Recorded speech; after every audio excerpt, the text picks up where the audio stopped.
So James Comey has been indicted, and a lot more will come. And MAGA Republicans are getting bolder. People like Jim Jordan, who is now fingering Barack Obama by name. Yeah, they changed the assessment. They had one intelligence community assessment that had the presidential daily brief ready to go in December of 2016, and they changed it. And they changed it at the prompting, it looks like, of President Obama. They had a meeting in the White House then on December 9th of 2016, and they decided to do something different. They put something different together that became the basis for this whole Russia hoax, the idea that Putin wanted Trump to win, which we know was ridiculous.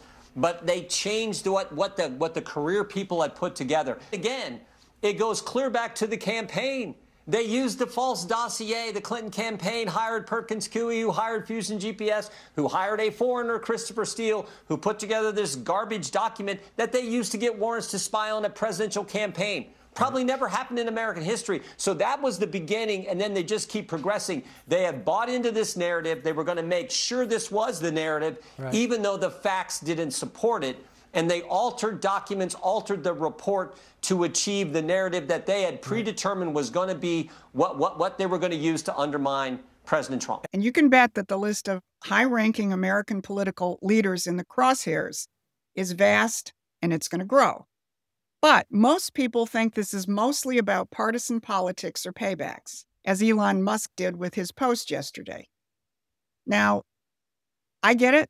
That's understandable. I liked it. It's justified. But what's really going on is the exposure of the most sophisticated foreign intelligence operation ever run on American soil. And it didn't start in 2015 or 2016. It's been orchestrated by the British Empire for decades. And it now gives us the ability to expose and defeat the deepest and darkest ideological tools of the British monarchy. This is Susan Kokinda, and I've been tracking British intelligence operations and ideological infections in America since the 1980s.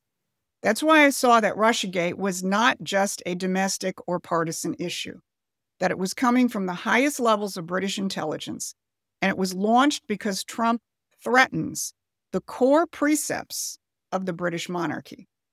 So today, I'm going to look at the Comey indictment and show that it exposes more than democratic or domestic political operations. It opens the door to a vast British intelligence op. And second, I'm going to show you why Donald Trump's UN speech put him in direct conflict with King Charles.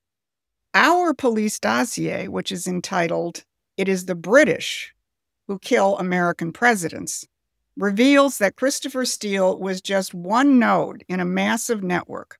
British intelligence has been running operations inside the U.S. government for more than a century, using American assets and organizations to do their dirty work. Barbara Boyd is one of the world's leading experts on this, and she's going to be back on Monday to bring you deeper.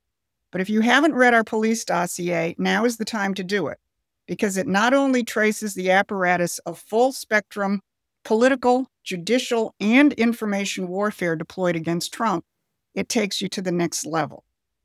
Here's a teaser from the dossier. Many point to the CIA, FBI, Homeland Security, elements of the military, and the State Department as the center of the deep state. Investigations of the black operations against Trump go to those areas.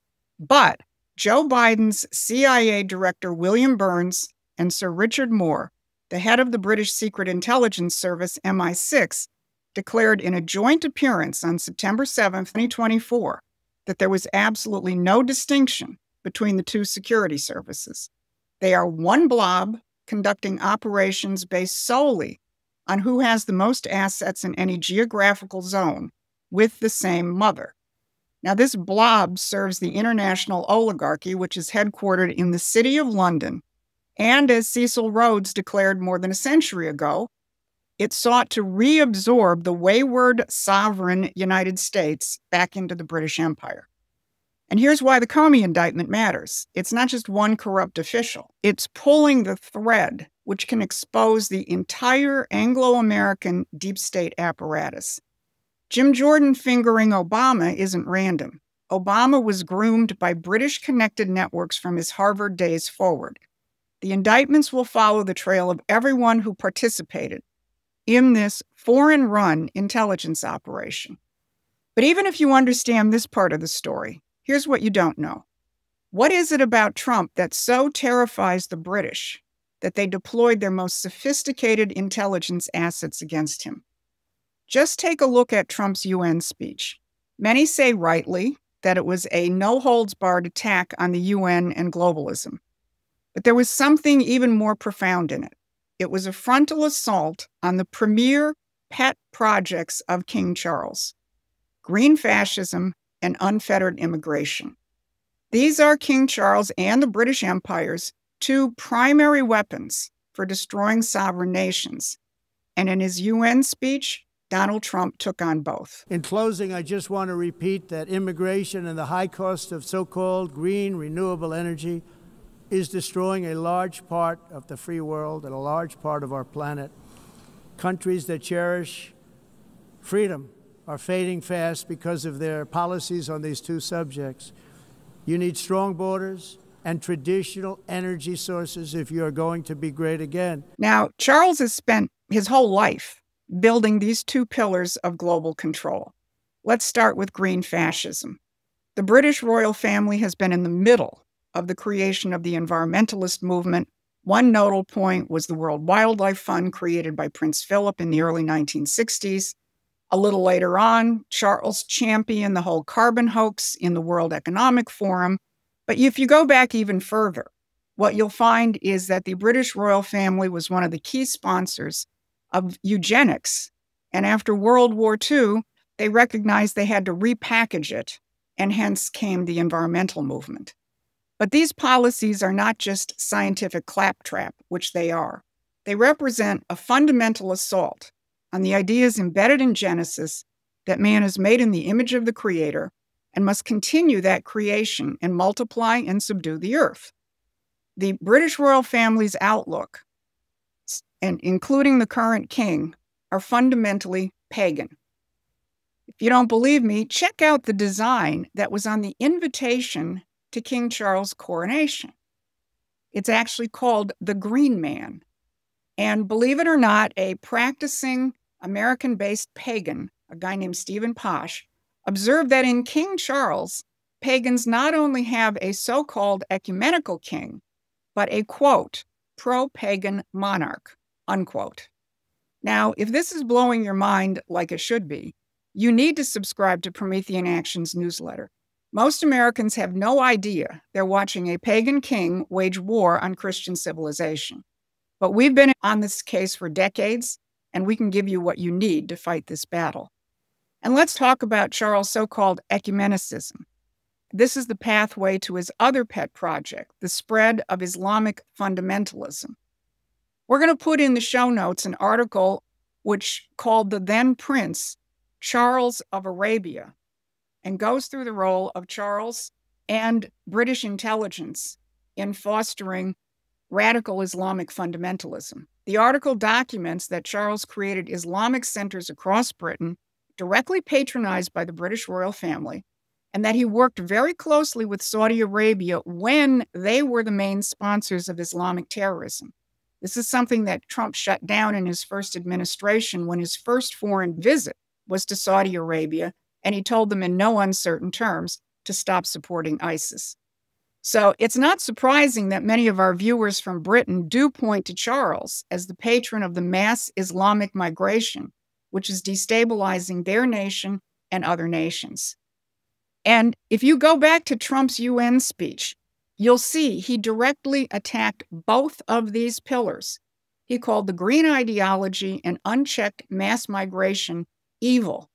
He left no doubt in terms of what it is. And when you understand that these are Charles's personal weapons of imperial control, Trump's speech becomes a direct declaration of war on the British crown. Now, Trump did more than attack imperial globalist thinking. He raised the banner again for a world of sovereign nations and a peaceful, prosperous future. So this week, we saw the beginning of justice with the Comey indictment, the first domino in exposing decades, and again, if not centuries, of British intelligence operations against America. We saw Trump reveal exactly why they deployed those operations. because he threatens the very foundations, the ideological foundations, as well as the institutional foundations of their global control system. So every indictment that follows will expose more of this network. Every policy Trump implements will dismantle more of their control structure. But you have to be part of this battle, and at the deepest and most informed level. That's what our movement is all about. So celebrate the indictment of Comey by joining Promethean Action as a subscriber or a paying member and get on the inside of the fight. The British thought they could bring down another president. They deployed their most sophisticated intelligence assets. They weaponized everything. But the Comey indictment and other coming indictments and investigations can now bring down their entire apparatus because they risked it all because they know what's at stake. This isn't just about policy differences. This is a fundamental battle between the principles of Western Christian civilization, principles which the American Republic put into full political practice, and the pagan principles of today's kings, oligarchs, and would-be elites. We're in a new phase of this fight. The death of Charlie Kirk has awakened millions who now recognize that the political and spiritual battle are one and the same. I would say the American Revolution just entered round 2. Be a part of it. This has been your Saturday Wrap. Thanks for listening. Please take a moment and subscribe to our free newsletter at PrometheanAction.com.